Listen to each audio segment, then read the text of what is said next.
Hey, I'm golf broadcaster Matt Adams. The updated and expanded second edition of my book, The Golf Round I'll Never Forget, Golf's Biggest Stars Recall Their Finest Moments, is now available. Readers can expect to march with Arnie's Army at the 1960 U.S. Open, relive Jack Nicklaus's remarkable 1986 Masters win, and be amazed by the Tiger Slam. The Golf Round I'll Never Forget, Golf's Biggest Stars Recall Their Finest Moments. Pick it up where fine books are sold, including BarnesandNoble.com and Amazon.com.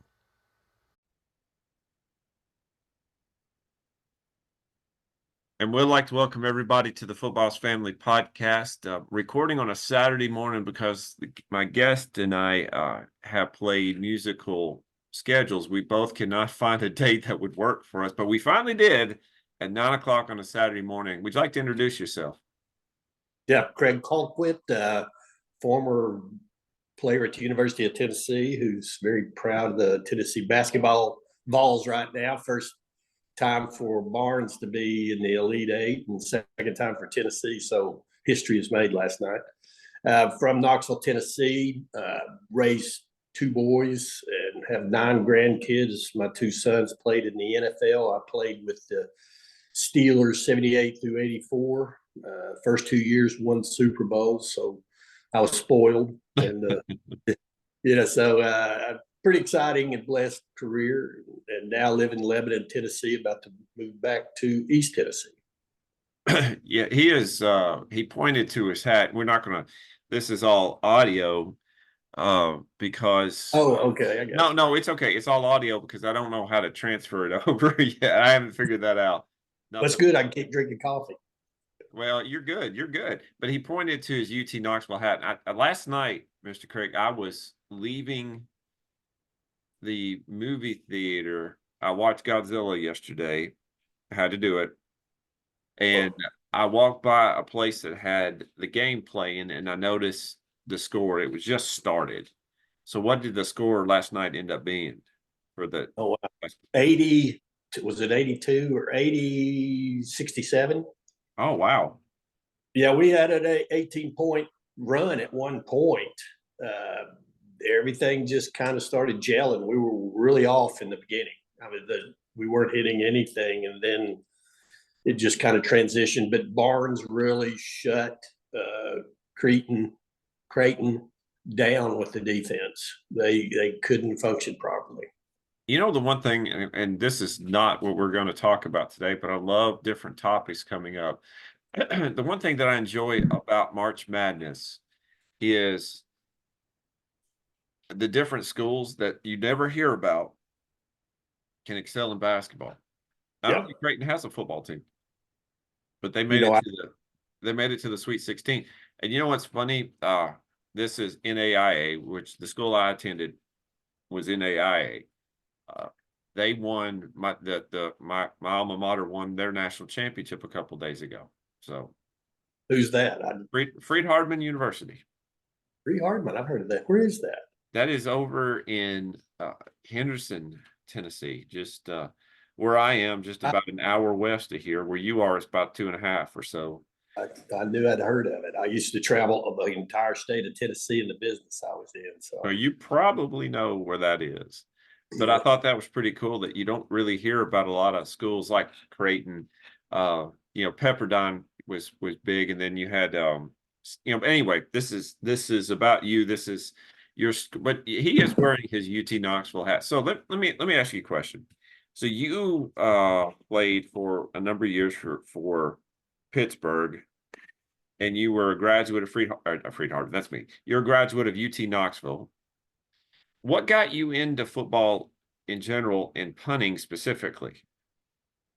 My sophomore year in high school, the head coach asked everybody on the team who wanted to try out for punter because our current punter was going to be a senior. The entire team tried out, and I just happened to be the backup place kicker. I hadn't even tried punting, and it whittled it down to me and one other guy, and I got the job because, as the words of the head coach, he said, "He's taken 2 steps. He's faster. We won't get a punt blocked." So essentially, my career was born then. I was a hurdler in junior high school and actually won the city in hurdles. And I was always on the track stretching and preparing for that. So I think that stretching and that discipline of running the hurdles just taught me a lot about individualism, of being on my own. But the transition was essentially a tryout, and the head coach pointed it out. So the kicking and punting, we really give the special teams a lot of hate, but it's necessary. The kicking motion and the punting motion are two different things. It seems to me, at least, and I'm ignorant on that. Is it two different things? Well, I was a square toe front. About the shoe I was using was a square toe, so I was kicking like Dempsey did. Oh yeah, yeah. A long time ago. So that it was the same motion, except the toe was up. But it was an easy transition to punting because eventually, I'd run off the field, put on the kicking shoe for kickoffs, and take it back off because I was running it back in defensive end. I literally never left the field in high school football except during field goals. It just amazes me, and your sons did it too. And I remember, I told you I played as, I've had your sons on my Madden team before, which I thought was pretty cool. It's amazing to me that people want to be punters, because if you make one mistake, and I remember the Miracle in the Meadowlands 2, or getting a punt blocked, that is one of the most dangerous positions to be in, just with your leg extended and all that. But tell me, were you recruited as a punter, or were you recruited as something else? At Tennessee? Yes. I walked on when I was 20 years of age. I graduated from high school and essentially just went to work, trying to figure out what I was going to do in life. And an article was in the Knoxville Knoxville Journal, advertising for anyone reading this article that has punted, wants to try out as punter at the University of Tennessee, is welcome to try out. Send your information. And I answered the letter, and Coach Caffigo, George Caffigo is my coach, and he responded back. He said, I've never worked with two-step punters, and if you hit a 74 punt in college, that'll work in college, because I'd hit a 74-yard punt in high school, no return. So from there, he invited me over, and I was really from scratch. Occasionally, I'd hit a monster and then shank for it. But through his development, that's how it all came about. That year, Neil Clabo was the punter at the University of Tennessee, and it was his senior year. So I didn't play my freshman year. And Neil went on to play for the Minnesota Vikings, drafted, I'm not sure what round, or even if he's free agent. I have to look that up. But played 3 years for Tennessee, made all SEC twice, and never had a punt blocked. And Steelers drafted me third round in '78 over the Dallas Cowboys, who said they were going to take me in the fifth because I wanted to be a Cowboy, actually. But Pittsburgh took me in the third, and worked out pretty good because we beat Dallas every time we played them. I was one of the things I enjoy, Mr. Craig, is football history. And Dallas won, I think, 2 Super Bowls before all this, and then of course 3 in the '90s. But if it wasn't for your Steelers, can you imagine just how devastating the Cowboys would have been there in the '70s? How much they would have just ran rampant on the NFL. Oh yeah, it's a reflection, I think, of before free agency. Teams were built, and there's a camaraderie and a team spirit that comes from that. And you're right, the Steelers were a reflection of that too. That whole team was basically together when I got there as well. So you're right. That's how that kind of dynasties are built before free agency. there was a question on Facebook that I answered, that what was the turning point for the Steelers? And, the Steelers have been around since the 30s. I want to say 33, maybe. I'm not certain exactly. I might be off on that. But I mentioned that the turning point to me was the 69 draft. And if I remember correctly, Joe Green was the first pick of that draft because Chuck Noll was given control over it. And it's at that point that you started to see those pieces kind of fall into place. That of course, you played it and you did great too, but you benefited from, like you said, years of development. And you were put in a position where very few people, Brian Greasy was one of them, their rookie year could win a Super Bowl.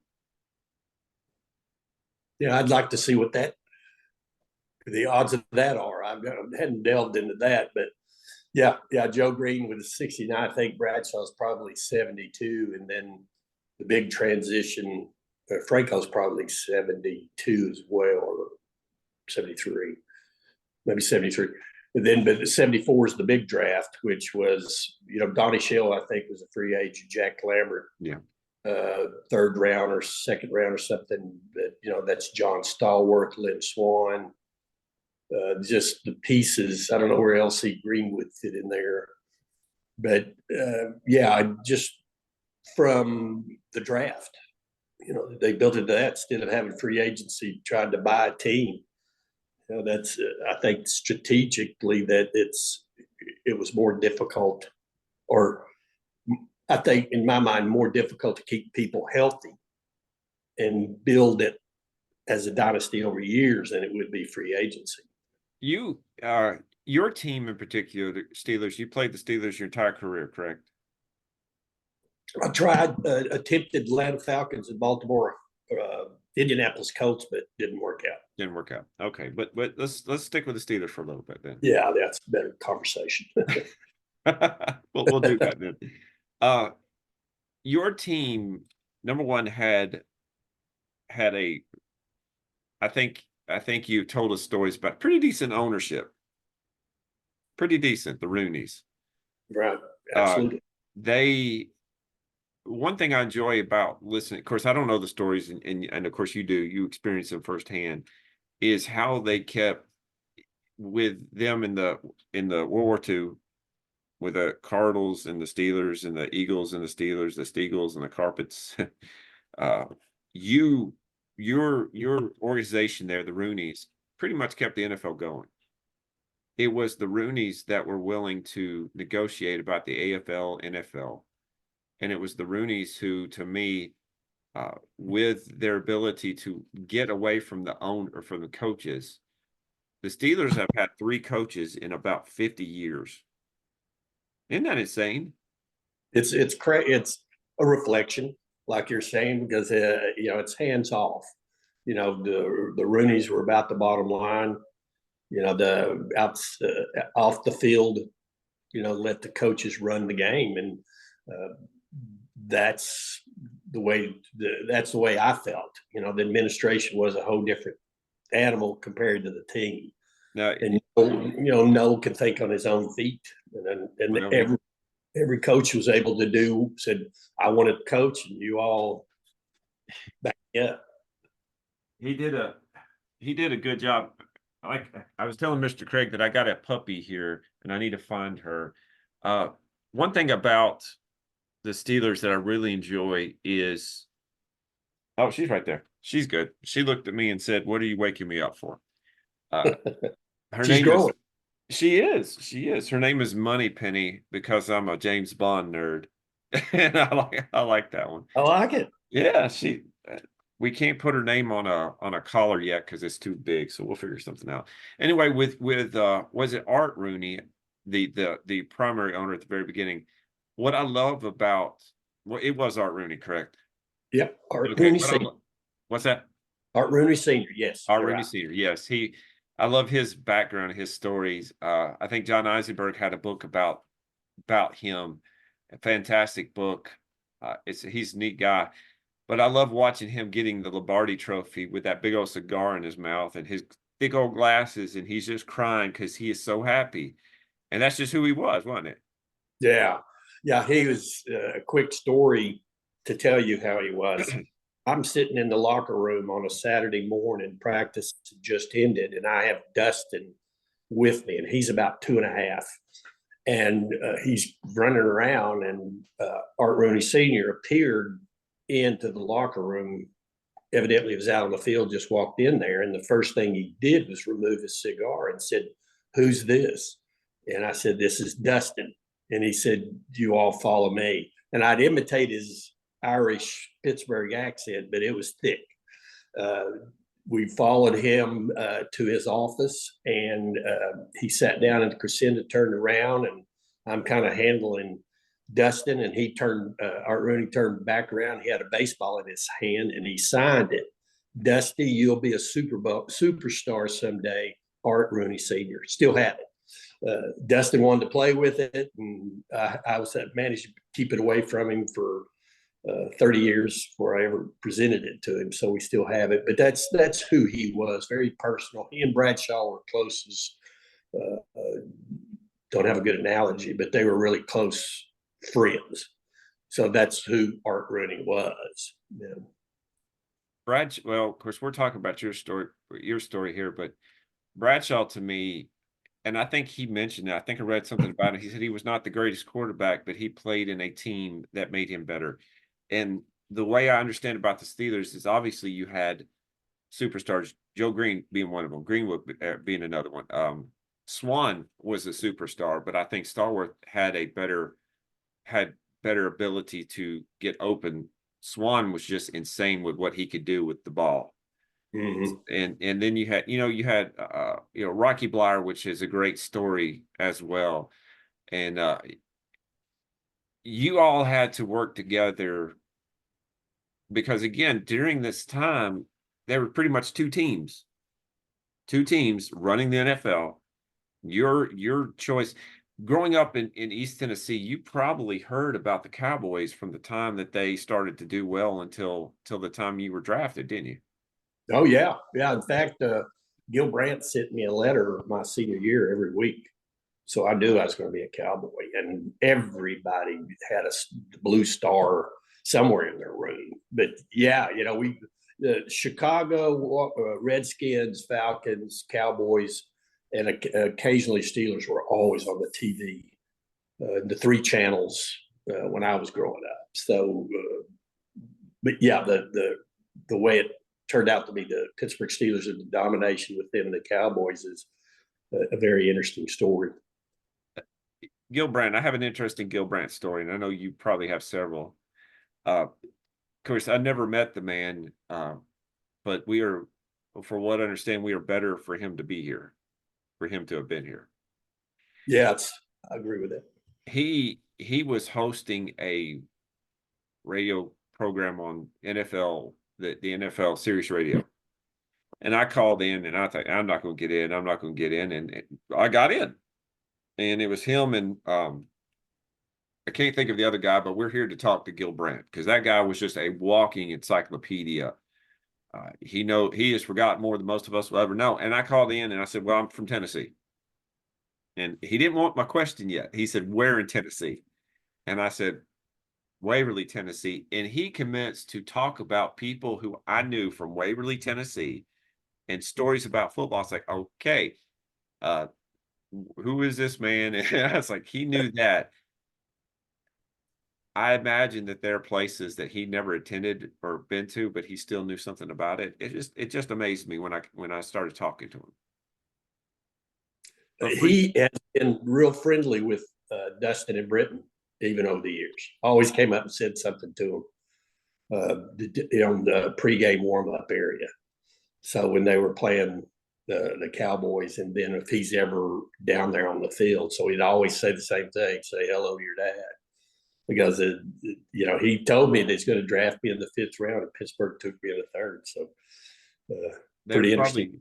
There's probably not a football stadium that if Gil Brandt walked up and said, "I want to go down to the field," that they would have told him no. Big carte blanche, probably. Beat him at So you played 78 to 84. for the Steelers. You won 2 Super Bowls, and I believe when we talked on the big group, you showed me the rings. Which one? And you told me which one, but I've slept since then. Which one do you like the most? Just the way it looks. Super Bowl 13 is it's kind of glamorous, like a ring should be, even though it's a third the size of Dustin and Britton's Super Bowl rings. Super Bowl 14's smaller, looks more like a class ring, but Super Bowl 13 kind of has that, that jump at you, look at me look. So I'm looking at Super Bowl 13, and it was a close. Was this the Jackie? This was was his name Jackie Slater, or was that the one where he dropped the pass? Isn't that Smith? Jackie Smith. You're right. Yes. Yeah. That was, hit him in the chest. Jackie Slater played offensive line for the Rams. Yeah, it hit him in the chest. And was that this particular game? It was that game. Yeah, right then you could hear the air going out of the stadium in Big Blue. Because this game was close. It came down to what, 4 points? Y'all covered the spread. Apparently the spread was 3.5 and y'all covered it. What do you remember about that game? Well, before the game, when we pulled into the stadium, the parking lot, we were in buses. The parking lot was completely filled with black and gold. I mean, literally, the bus pushing people out of the way. It was almost like they were going through water. And how dressed up everybody was, painted faces, black and gold. And I knew then just really how big it was. And I was nervous at that time, anxious, but that kind of made everything go cold and numb in my body. But just how the buildup of the game is, and I've said this a 1,000 times, I anticipated that whole week that God was going to come down during halftime because it was just such a buildup for that game. And maybe that was only in my mind, because the good thing is how calm everybody else seemed, because most of the team already had 2 rings. Yeah. And I'm looking at my first ring. So I guess a big question mark on my head was, how was I going to perform in that game? But just the back and forth of that game, every score, Rocky Blyer has a touchdown catch in that game, and Rocky doesn't have more than a 5-inch vertical jump. And I think if you look back at the catch, which I just saw the other day, that looks like he's got a 3-foot vertical jump. So it's everything's amplified times 1,000 in a Super Bowl for the individual players. What I love about your particular story about your team and about, it's just the personalities. But Rocky Blyer was not just a personality; he was a doggone hero. Mm-hmm. What he overcame, and again, if you don't know the story, and I remember on the NFL films, I watched this so many times. Vietnam, I believe he was a Steeler, and he either was drafted or he volunteered, very similar to Pat Tillman, if that's the case. He volunteered to be, he was in Vietnam, and a grenade rolled in front of him, and I believe he jumped on it, and he said that it exploded out, not up. And his exact quote is, "If it exploded up, I wouldn't be here, but exploded out." And with that type of explosion and that type of percussion or concussion, it could have killed him. And yet here he is playing in a Super Bowl with a 3-foot jump. Yeah, I mean, he wrote a book, Fighting Back, and it was even made into a movie or a documentary. I can't remember, but yeah, he was. I don't know if he was a free agent or drafted, but by the Steelers. But then I think he was drafted to Vietnam. So Steelers said, your uniform will be here, your helmet will be here when you get done. So I think because of the injury, his time in Vietnam's cut short. So, but everybody said the doctor said he wouldn't walk again. and it'd probably be spend his life using a cane, so that's fighting back. And Hero, showed a stick-to-itiveness that was reflected through his whole career. Undersized, slow guy, and he was amazing. Again, this is your team. This is the team that you were drafted in, who really. There was a picture, I believe it's on Sports Illustrated, and I know you know it. Willie Stargell and Terry Bradshaw in a steel mill. Around in the background, there was the steel mill. That is Pittsburgh. Yep. And you knew, well, maybe, okay, growing up in Knoxville, it is not, we both admit it, but there's not a lot of Tennessee towns other than Franklin that's really glamorous. That's not who we are. That's not who the state of Tennessee is. Franklin is very glamorous. It is very glamorous. It is a very wealthy town. Knoxville, Nashville, Memphis are too, but if you were to look at Franklin compared to the rest, it's a completely different state. Pittsburgh is a blue-collar state, city, and you were part of that. So it's probably not that big of a culture shock for you, was it? Actually, it's a big city. The big, I guess the big, transition for me when I first got to Pittsburgh, I was picked up at the airport and taken to Pittsburgh, and you go through the tunnels before you get to Pittsburgh. And then all of a sudden there's the city. And I remember distinctly as we're heading out, bypassing the city, I'm seeing this yellow smoke everywhere. And the steel mills are still in heavy operation at that time. And fast forward, I get to camp, make the team, and I befriended the media pretty quickly because I'm, kind of an open book. And one of the reporters asked me if I heard of KDKA radio. And I said, no, what's that? And he said, well, it's country music. And it's the biggest radio station in Pittsburgh. It probably still is today. But it's country music. And that's what I was listening to back home. And of course, Rolling Stones and everything modern at that time. But I was listening to it all the time. And I ended up being a regular guest on KDKA because I was into the country music. But then, you telling me that Pittsburgh, the #1 radio station, was country music? I'm pretty sure that they said it's #1 listening to radio station in Pittsburgh at the time because it broadcast the games too. Okay. So that's a big part of it. But it was country music the whole week, and it was always on, of course, with Bradshaw, he's country through and through. And that made it a whole lot easier that those guys were who they were, and made it easier for me to move into Pittsburgh because country music. Ronnie Millsap.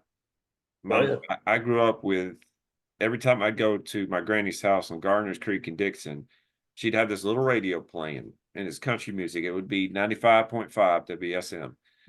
And I remember songs that, I was trying to place them where they were. And one of the songs I remember, and I started listening to it over and over again, was Ronnie Millsap, Smoky Mountain Rain.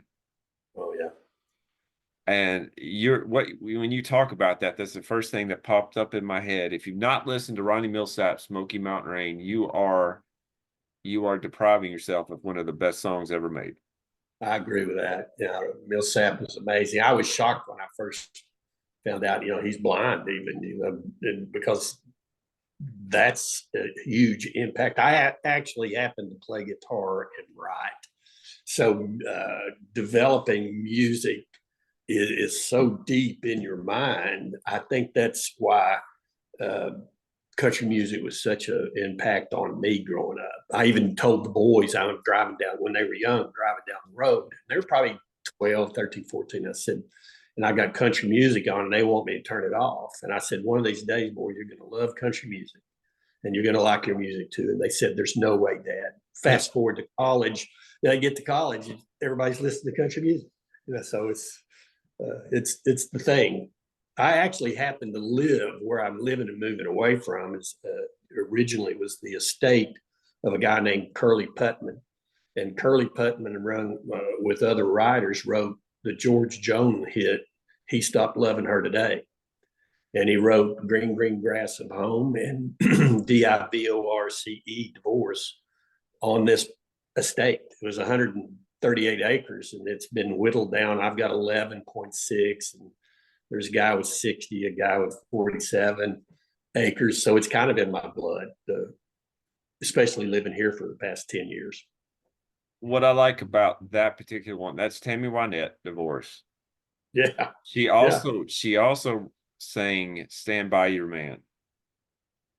I thought, which one came first and which one came second?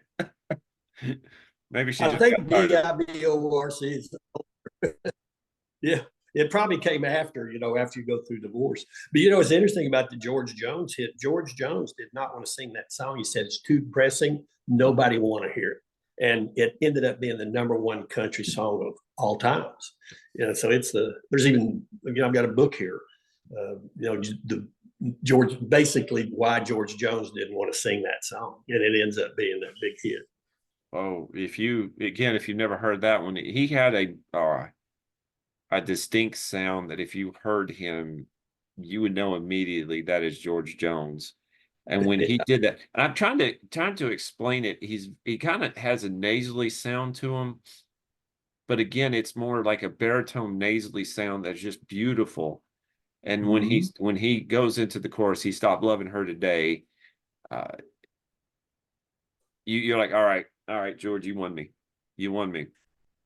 I mean, you don't have to do anything else. You don't have to do anything else. That's it. George Jones sounds like he's already crying. He's so emotional sounding voice. So he was the perfect selection for that song. I want to say that the first song that I can remember, of course, I went back, but the first song I remember is I Don't Need No Rocking Chair. And then they had all those country singers get into it.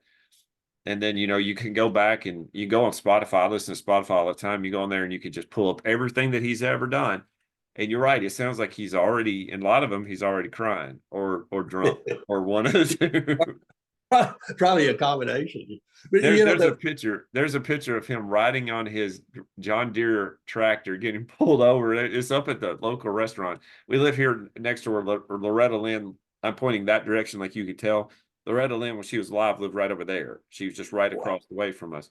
And there's a restaurant up here on the interstate called Loretta Lynn's Restaurant. And in it, they had a big picture of George Jones getting pulled over by the cops in his John Deere tractor.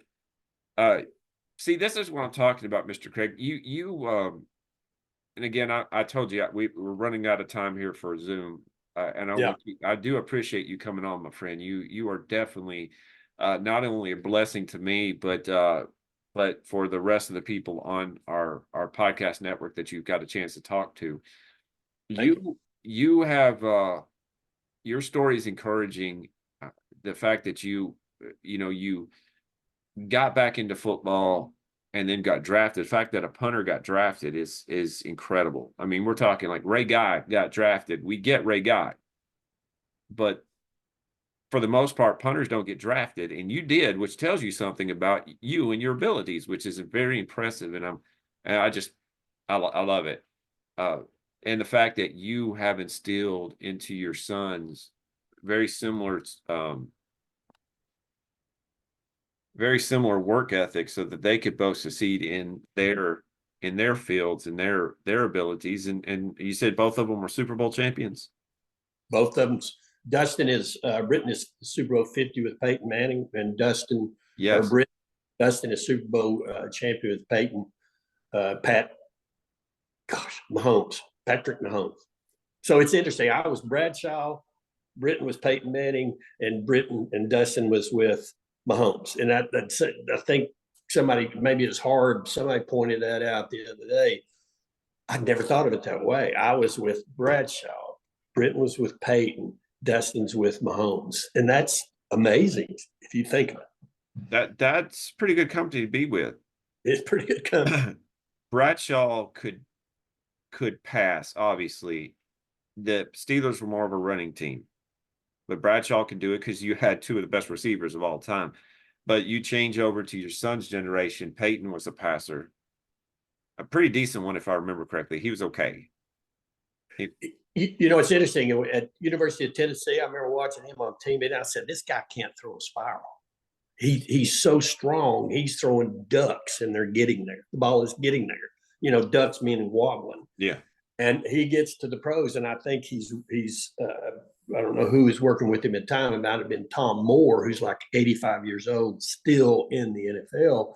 All of a sudden, I'm seeing him throw spirals, and that was a huge transition for Peyton. But the Colts are glad that they didn't draft Ron Leaf. That's all I can say about that. It's amazing. It's amazing how things worked out. Well, Mr. Craig, my time is about to run out. I do appreciate you coming on. When I stop recording, and if it kicks off, it's not personal. It is Zoom kicking me off. Thank you so much for coming on. Jeremy, I appreciate your time. I'm glad we finally got it together. Please, if I can ever help you out, please let me know, and have a safe trip to Knoxville. And, you know, as much as it kind of pains to say, go Big Orange. There you go. Appreciate it. Let's see if they can win a national championship. Barnes is a good man, so he's the ideal coach for a player. Thank you, Mr. Craig, and thank y'all for listening to Football's Family Podcast. Thank you. Hey there, sports history fan. This is Arnie Chapman, a.k.a. the Football History Dude, and I hope that you enjoyed this recent episode presented by the Sports History Network and were able to learn some good old-fashioned sports history knowledge nuggets. I started the Sports History Network back in 2020 with the mission to help podcasters find a community of like-minded sports history nerds, as well as helping aspiring podcasters to start their own shows. We have a little bit over 30 shows on the network right now covering all sorts of sports history, but as far as I'm concerned, we're just at the toothpick in the ocean moment, you know, that can't even figure it out because there's so much more coming. We wanted to create the ultimate headquarters for sports yesteryear, starting with Podcast Network and our website, but we're going to continue to move into other mediums as well. And here's the cool part, because we want you to be part of our team. So if you're interested in starting your own podcast, or maybe being a guest on one of our shows, or who knows, maybe even writing an article for us over on the website. Seriously, all you gotta do is reach out to us on the contact page over at sportshistorynetwork.com. You can be as technologically savvy as a Neanderthal tapping on a stone trying to figure out this whole hieroglyphics thing back in the day. Again, it doesn't matter, because even if you don't understand the whole podcast space, we have a production team that can pretty much help you out with doing everything. All you gotta do, head over to sportshistorynetwork.com, head to the contact page, fill it out. That message goes right to me, and I'll reach out to you as soon as I can. But for now, dude, I'm through if you're through.